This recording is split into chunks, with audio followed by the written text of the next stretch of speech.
In this video, we will be discussing opioid use, which may be distressing for some viewers. We ask that you please take care of yourself as needed.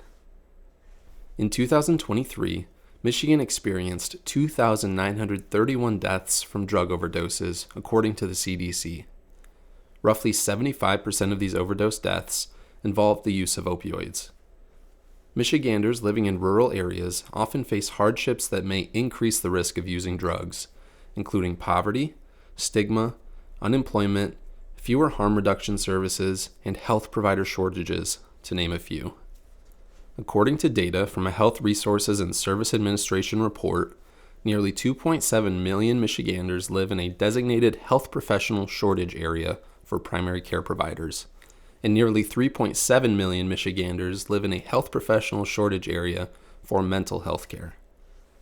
67 out of 83 counties in Michigan report primary care shortages for the entire county, including all but 2 of Michigan's rural counties. Opioid misuse, which can be defined as using opioids in any way other than prescribed, can disrupt sleep, worsen pain, and contribute to poor mental health outcomes. Michigan State University Extension is working to reduce known risk factors related to opioid misuse and increase behavioral protective factors among Michigan's rural adults. This work is supported by the USDA National Institute of Food and Agriculture. Let's begin by introducing who Michigan State University Extension is. MSU Extension is part of the National Cooperative Extension System that connects community members with expertise from professionals at land-grant-funded universities. MSU Extension helps people improve their lives by bringing the vast knowledge and resources of MSU directly to individuals, communities, and businesses. MSU Extension has been helping communities for over 100 years, since 1914. We have experts specializing in services across 4 institutes, including agriculture and agribusiness, children and youth, community food and environment, and health and nutrition. Nearly 90,000 people participated in an MSU Extension health and nutrition program, either in person or online, in 2023. You can learn more about our work at www.extension.msu.edu. Next, let's discuss what opioids are and why someone may use opioids. Opioids are a classification of chemical compounds that activate our body's natural opioid receptors, which trigger the release of dopamine, the feel-good hormone, and blocks pain signals in the body. Our body naturally makes some types of opioids, including endorphins, which provide the runner's high sensation that some people experience during exercise. Opioids may be prescribed by a healthcare provider to treat pain symptoms. Some examples of prescription opioids include oxycodone, also known as OxyContin or Percocet, hydrocodone, also known as Vicodin, Lortab, Lorcet, or Norco, hydromorphone, also known as Dilaudid, Mepridin, also known as Demerol, oxymorphone, also known as Opana, and fentanyl, morphine, codeine, and tramadol. These opioids may be used legally when taken exactly as prescribed.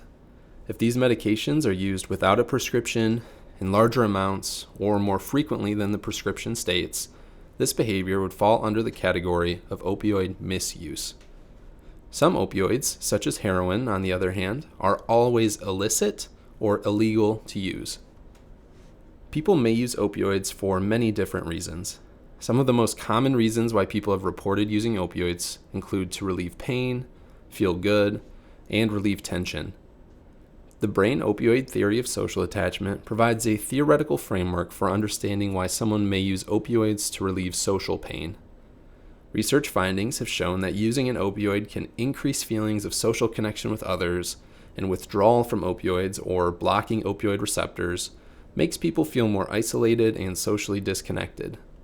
Social isolation, in turn, is one of the major risk factors for relapse, which may explain why opioid use disorder is so difficult to overcome. We often hear from people living and working in recovery say, the opposite of addiction isn't sobriety, it's connection. Different patterns of opioid use may be understood by considering the substance use spectrum. This framework is helpful for understanding different patterns of substance use and how we can meet people where they are to discuss prevention and potential treatment options, if appropriate. The substance use spectrum can be divided into 4 different sections: beneficial use, casual or low-risk use, high-risk or harmful use, and chronic dependence or substance use disorder. Someone may use drugs for beneficial use, such as using a medication as prescribed by their doctor, or for ceremonial purposes. They may engage in casual or low-risk use, like having an occasional drink. High-risk or harmful use refers to a pattern of using drugs that is risky, such as combining drugs, or potentially dangerous, like driving under the influence. And chronic dependence or substance use disorder refers to high-risk use that becomes compulsive despite its negative consequences. Some important features of the substance use spectrum to note are that people do not automatically move to the harmful side of the spectrum. Some people casually use substances for many years without developing a substance use disorder. People can be at different points on the spectrum for different substances, and there is risk at every point along the spectrum. There is also an opportunity to address and reduce risk of harmful consequences without necessarily reducing use. MSU Extension's Michigan Substance Use Prevention Education and Recovery Team, or MiSUPER, offers training opportunities and resources related to opioid use and harm reduction. To learn more about these topics and download our digital harm reduction guide, you can visit the MiSUPER website at www.extension.msu.edu/MySuper. Let's hear more from an MSU health educator about the connections between pain, sleep, and opioid misuse, and how MSU Extension's programs can help. Pain and sleep have a bidirectional relationship. Pain can disrupt sleep, and poor sleep can influence pain. Restorative sleep normalizes pain processing. Improving one can positively impact the other, which promotes overall health. Let's look at the mechanisms behind pain and sleep. Sleep deprivation affects the central nervous system, or the body's primary processing center, which leads to a decrease in the mechanisms that inhibit pain. These changes can result in heightened pain perception and decreased pain tolerance. Ultimately, when we do not sleep well, we can perceive more pain and tolerate less pain. This is because sleep deprivation impacts areas of the brain that are involved in pain processing. Sleep deprivation can lower the activation thresholds in these areas, which increases sensitivity to pain stimuli. It is important to pain management to sleep well. Let's look a little closer at pain and sleep. Chronic pain can disrupt sleep architecture, which can reduce deep sleep and increase wakefulness during the night. This prevents restorative processes that occur during deep sleep. This perpetuates the pain cycle. Anxiety and depression are common experiences with chronic pain. These conditions can worsen sleep disruptions and pain perception. The result is a complex situation that can benefit from a multifaceted approach. We can use self-management strategies to improve symptoms and daily life. Health education can support these strategies. Education and skill building have been shown to improve pain management. Some non-pharmacological or non-medication-based approaches to pain management include using our minds in goal setting, problem solving, thinking activities, managing thoughts and emotions, using our bodies in physical activity, using techniques to improve sleep, and behaviors like our daily habits. To support these skills, Michigan State University Extension has 2 program bundles.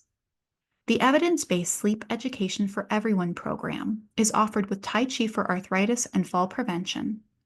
The sleep program is also offered with our Mindfulness program.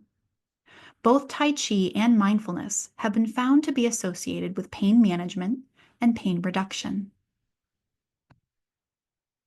You can participate in Tai Chi for better sleep and/or mindfulness for better sleep. Tai Chi for Arthritis and Fall Prevention is an evidence-based program. It uses slow, gentle, and controlled movements to improve balance and health. It originated in ancient China and is an internal form of martial arts that embraces the mind and body.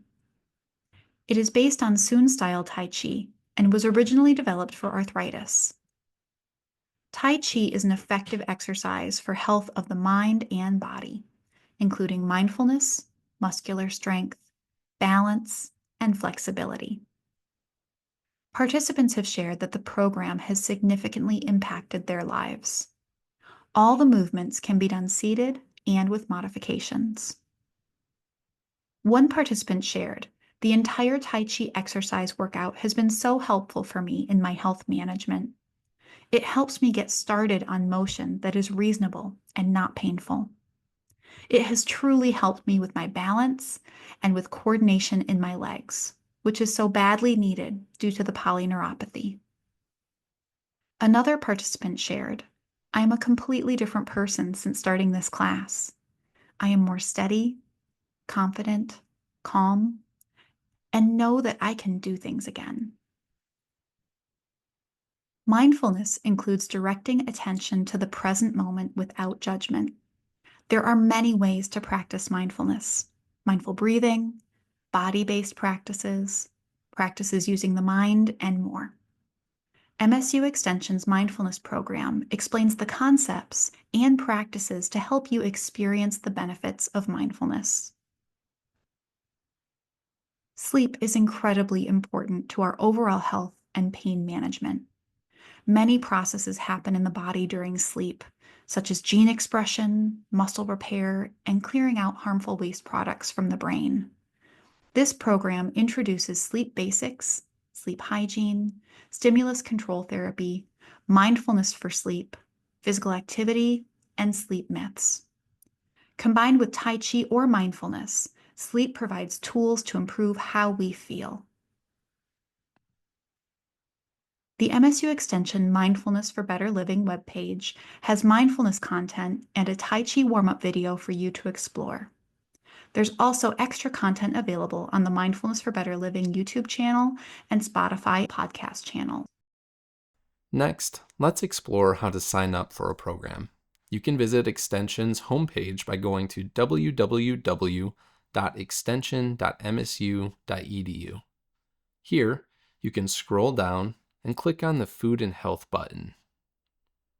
This will take you to the Food and Health homepage, which has more information about our food and health programming. You can also sign up for our digest, which will be sent out as a quarterly newsletter. By navigating back to the top of the page, you can click on the Learn More/Refer to Our Programs button. This will take you to our Health Programs page. You can also navigate to this page by typing in extension.msu.edu/health programs. This page provides a list of different classes and programs we offer, along with links to those program pages to find more information. Scrolling down, you can see the Health Program Referral Form. You can fill out this referral form for yourself, a family member or friend, or for a patient if you are a healthcare provider. You can provide contact information and then check off boxes next to the programs you are interested in signing up for or learning more information about. You can also let us know how you found out about MSU Extension's health classes and submit the form. After you submit the form, a health educator will be in contact with you to let you know more about upcoming programs and how to register. You can also find more upcoming programs on our virtual health programs calendar. You can navigate to this page by typing in extension.msu.edu/virtual calendar or clicking the button from the health programs page. You can also send an email to MSU Extension's health referral team at refermsu@msu.edu. On the Virtual Health Programs calendar, you can see a list of upcoming programs that are offered online or via telephone. Let's find a program to register for. Let's choose this Mindfulness for Better Sleep program as an example. Here, we can see how long the program runs, when the registration deadline is, and that it is being offered online via Zoom. We can review information about the program and note that this program has an orientation video to watch before the class begins. We can click the registration button right here to take us to the registration page. Next, we can click Register Online and fill out our registration information. After registering, an educator will reach out to you, confirming your registration and providing you with Zoom links to join the class as well as any handouts. Thank you for watching, and we hope to see you at a program soon. This work is supported by the Rural Health and Safety Education Program from the U.S. Department of Agriculture's National Institute of Food and Agriculture.